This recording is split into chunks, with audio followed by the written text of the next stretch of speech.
Assalamualaikum. Hari ini kita akan melanjutkan tema 2, menyayangi tumbuhan dan hewan. Subtema 2, manfaat hewan bagi kehidupan manusia, pembelajaran kelima. Sebelum memulai pelajaran, alangkah baiknya kita berdoa terlebih dahulu ya. Tahukah kamu, domba adalah hewan yang masih satu keluarga dengan kambing. Domba mirip dengan kambing, namun memiliki bulu yang tebal. Bulunya biasa dijadikan benang wol. Selain bulu domba yang dapat dijadikan sebagai wol, daging domba juga dapat diambil manfaatnya loh. Biasanya diolah menjadi gulai, sate, dan sebagainya.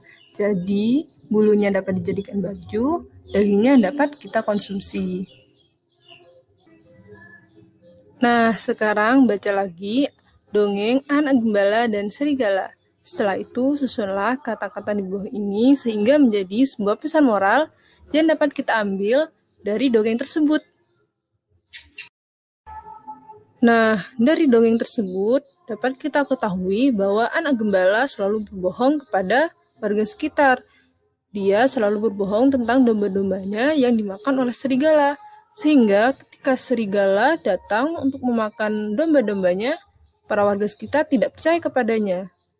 Sehingga dari cerita tersebut kita dapat memetik sebuah manfaat atau pelajaran, yaitu kita jangan sering berbohong. Apabila kita sering berbohong, maka ketika kita berkata jujur sekalipun, tidak akan ada orang yang percaya kepada ucapan kita.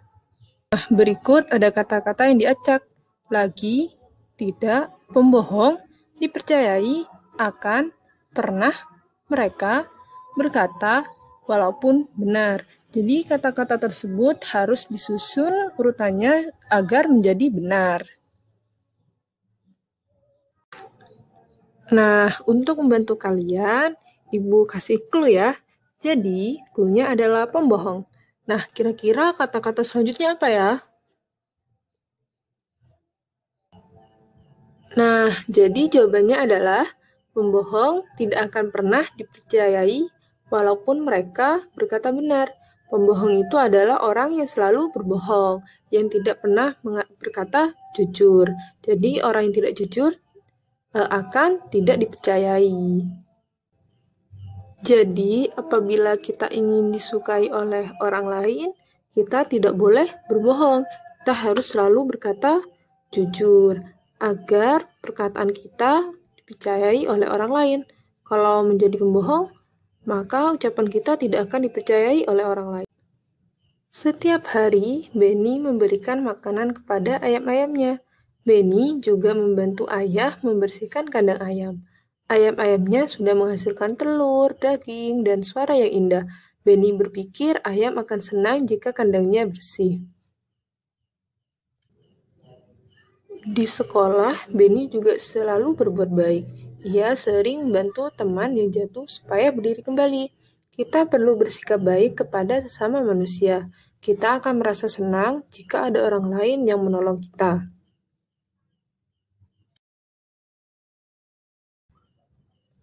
Bersikap baik kepada sesama manusia adalah bentuk pengamalan Pancasila, tepatnya sila kedua Pancasila, yang berbunyi kemanusiaan yang adil dan beradab. Jadi, kita harus selalu bersikap baik kepada orang-orang yang ada di sekitar kita, kepada teman-teman kita. Jadi, kita harus membantu teman-teman kita apabila mereka mengalami kesulitan. Begitupun sebaliknya, kita akan dibantu oleh teman-teman kita apabila kita mengalami kesulitan.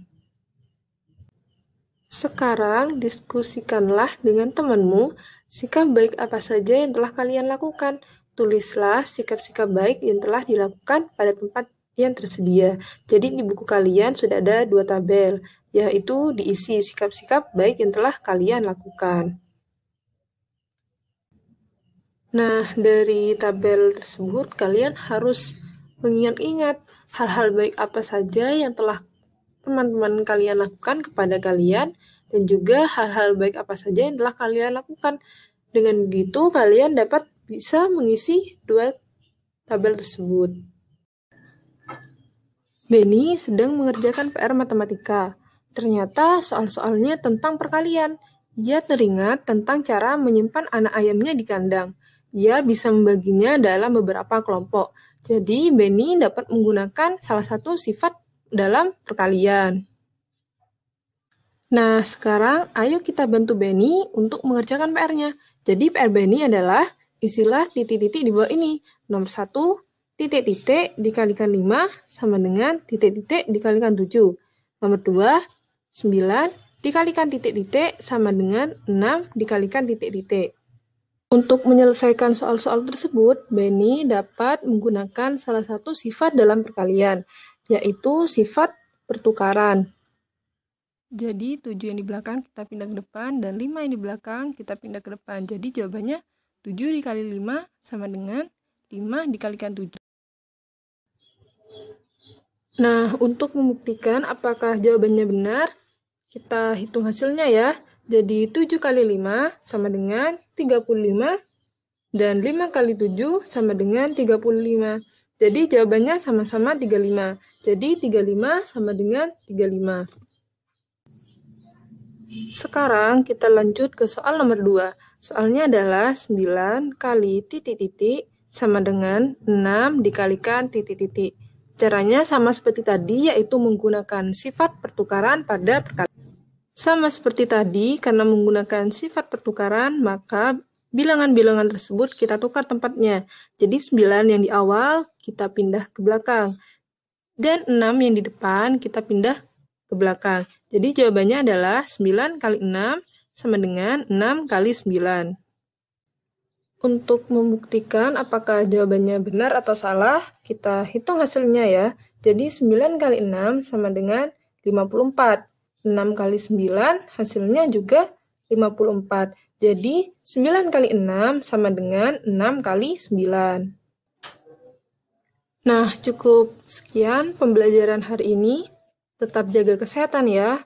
Jangan lupa pakai masker, selalu jaga jarak, dan selalu mencuci tangan. Sekian untuk hari ini. Sampai berjumpa lagi di pembelajaran selanjutnya. Assalamualaikum warahmatullahi wabarakatuh.